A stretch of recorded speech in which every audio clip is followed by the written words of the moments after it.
Have you ever wondered why some young people rise stronger after every failure, while others get lost in despair?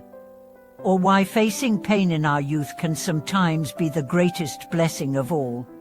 Welcome back to the channel, everyone. It's always great to have you here. Today, we are diving deep into one of the most impactful and relatable topics: how to navigate the trials and tribulations of youth, how to turn setbacks into springboards, and ultimately, how to harness the full power of youthful struggle. We'll explore stories of resilience, lessons from history, insights from philosophy, and experiences that will resonate with every person who has ever dreamed, fallen, and stood up again. There are two core ideas I want you to keep in mind throughout this video. First, failure during youth is not only normal, it is necessary. Second, how we respond to pain, rejection, and setbacks defines who we are far more than any accomplishment ever could. This video is for anyone who's ever doubted themselves, who's ever cried quietly after being misunderstood, who's ever stumbled while chasing a dream. Trust me, you're not alone, and you're stronger than you think. Let's talk about what makes youth so powerful and yet so perilous. Youth is often celebrated as a time of boundless energy, unshakable dreams, and wild ambition. We are told, "You're young, you can do anything." But what they don't often tell us is how many dreams fail before they soar, that the road to success is rarely a straight one, and that sometimes the lessons that shape us the most are born from heartache, failure, and disappointment. Remember those moments in high school or college when you felt invisible? Maybe you failed a big test, didn't make the team, or felt like your voice didn't matter. That crushing feeling, that sense that maybe you're not good enough, can feel suffocating. But what if I told you that those moments are not the end of your story, but the very beginning of a new chapter? Let's take a trip through some of the most defining youth struggles and what they really mean. There's a story of a boy who loved to paint. His classmates teased him for being treated, but for not playing sports or joining popular clubs. At home, his parents told him to focus on real subjects, but every evening he painted. He poured every ounce of emotion into colors, shadows, and lines. He failed art competitions, was rejected from colleges, and at one point even stopped painting for a whole year. But he came back to it, quietly, persistently. That boy is now a world-renowned artist. What changed? Not the world, him. His resilience, his refusal to abandon what made his soul come alive, is what changed his life. Stories like this aren't rare, they're just not told enough. Let's think about failure. Most of us grow up thinking of failure as something to avoid.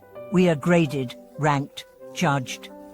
A failed exam means shame. A missed opportunity means regret. But in truth, failure is a master teacher. Take Thomas Edison, for example. He didn't just invent the light bulb in one go. He tried and failed over 1,000 times. But each failure taught him something new, something essential. He once said, "I have not failed. I've just found 10,000 ways that won't work." Imagine applying that to your own life. Instead of saying, "I'm not good enough," you say, "I haven't found the right way yet." That shift in mindset, just that one thought, can change everything. Now let's talk about rejection. Rejection stings. Whether it's not getting the job you wanted, being ghosted after a date, or being told your dreams are unrealistic, it all hurts. But rejection, like failure, is not the enemy, it's feedback. Sometimes it tells you to try harder. Other times, it tells you to try somewhere else.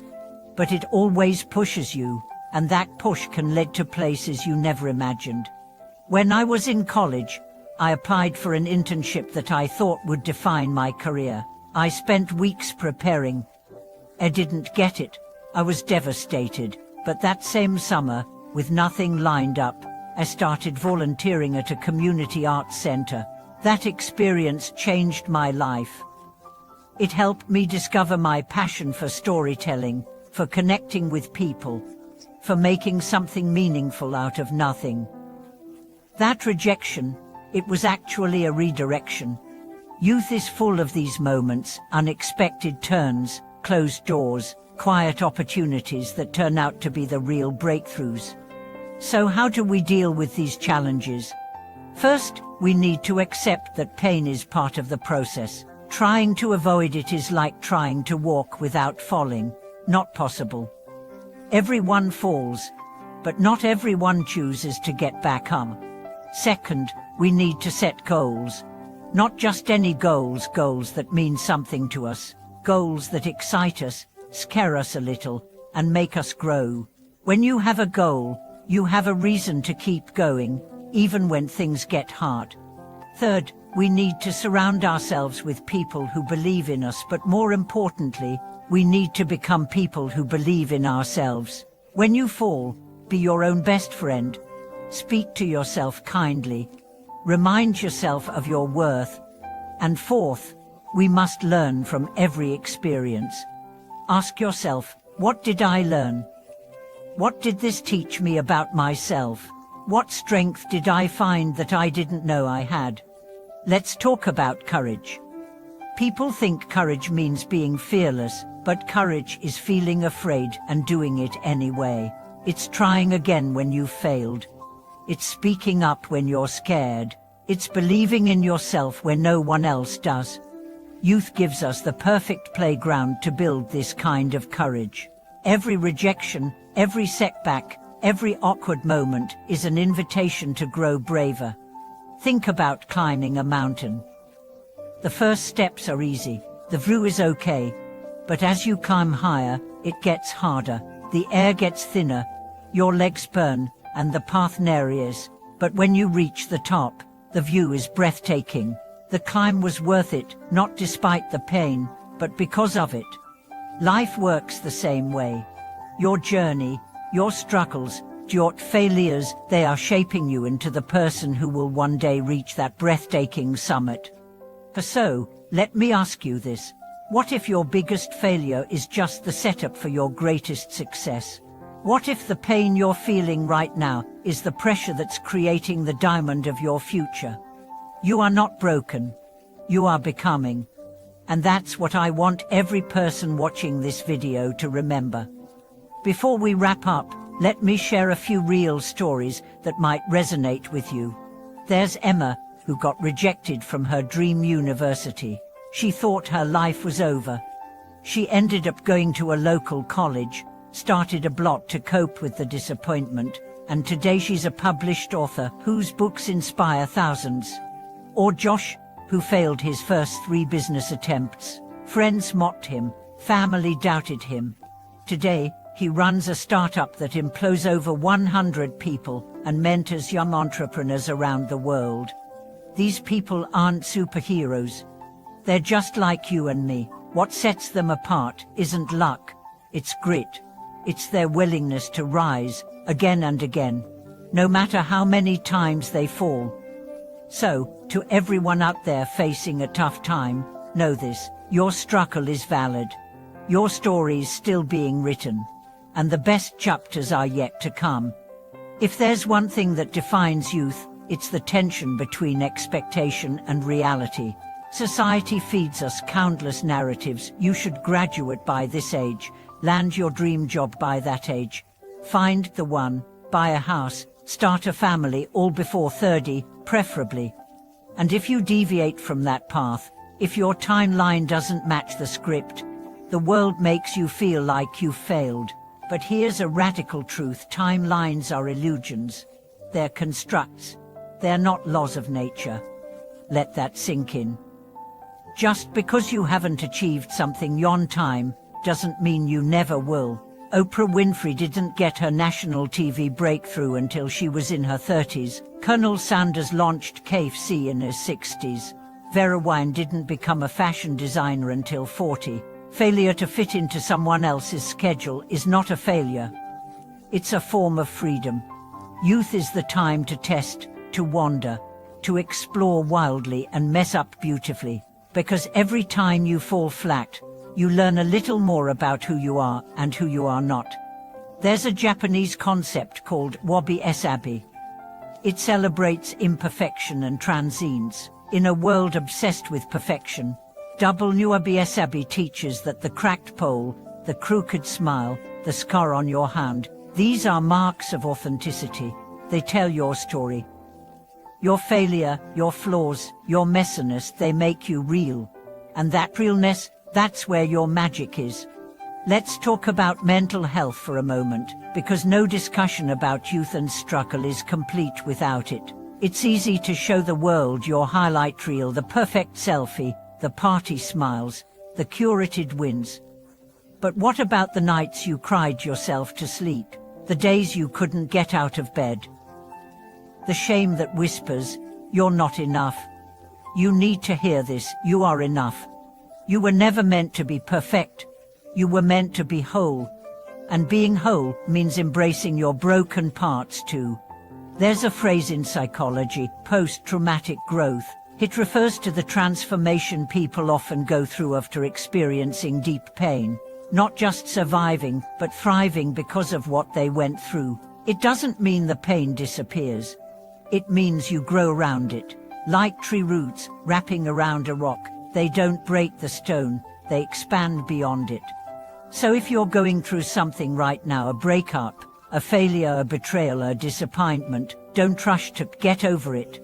Go through it, feel it, learn from it, and trust that you're growing into something bigger, wiser, and stronger than you've ever been. Now let's talk about self-worth. So many young people tie their value to perform, grades, likes, retweets, income. But those are outcomes. They're not identity. Your worth isn't based on what you achieve. It's based on who you are, your integrity, your compassion, your willingness to show up and try again. Let me ask you when was the last time you praised yourself for your effort, not your result? Think of a time you didn't win, but you tried with everything you had. That matters. That deserves celebration. You matter because you exist, not because you succeeded. And guess what? Self-worth is like a muscle. The more you affirm it, the stronger it gets. The more you speak kindly to yourself, the more resilient you become. But now, let's zoom out and look at the collective experience of this generation. You were raised in a digital age. You've seen wars and pandemics, climate change and economic collapse. You've been taught to compete constantly, to measure up, to compare your behind the scenes to someone else's highlight reel. It's exhausting, it's dehumanizing. But here's the truth: this generation has more emotional intelligence, more openness about mental health, more passion for justice and change than any before. You are not weak for feeling deeply. You are powerful because you do. Let's look at movements led by the youth: climate activism, social justice, mental health awareness, labor rights. These didn't happen because of perfect resumes. They happened because of passion, because young people refused to stay silent, because they turned pain into purpose. And you can too. Whether your impact is global or in your own neighborhood, doesn't matter. What matters is that you don't let fear keep you small. That you don't let failure define your identity. Let's shift to relationships, because youth is also the time when we form deep emotional connections, and those can be both beautiful and brutal. Maybe you've experienced heartbreak. Maybe someone you trusted let you down. Or maybe you're struggling to find your people, to feel like you belong. Let me remind you, finding your tribe takes time. And sometimes, the person you need to get closest to first is yourself. Fall in love with your own company. Learn what makes you laugh when no one's around. Cook yourself dinner. Dance in your room. Write your own name with reverence. Because when you honor yourself, you set the standard for how others should treat you. One of the most underrated strengths of youth is adaptability. Your brain is still forming new pathways. You can learn anything. You can rewire how you think. Neuroplasticity is on your side, but what you feed your mind matters. Surround yourself with stories that uplift, with mentors who challenge you, with environments that nourish your growth. You don't have to be the smartest person in the room, but be in the room where people believe in becoming better, together. For now, let's speak to the dreamers, the ones with visions so big they scare them. Your dreams are not foolish. They are maps. They are messages from your future self, calling you forward. Yes, it will be hard. You will be doubted. You will doubt yourself, but keep going. The world doesn't need more people who play small. It needs more people who dare greatly. If you're a creative, keep creating. Even if no one watches, even if the likes don't come, your voice matters. If you're an activist, keep fighting. Even when change feels slow, you are planting seeds of transformation. If you're still figuring it out, good. That means you're paying attention. That means you're alive. There's a poem I loved that says, if you are making mistakes, it means you are out there doing something. Let's keep doing something. Let's keep falling forward. Let's keep turning breakdowns into breakthroughs. And above all, let's remind each other there is no shame in struggling, only strength in rising.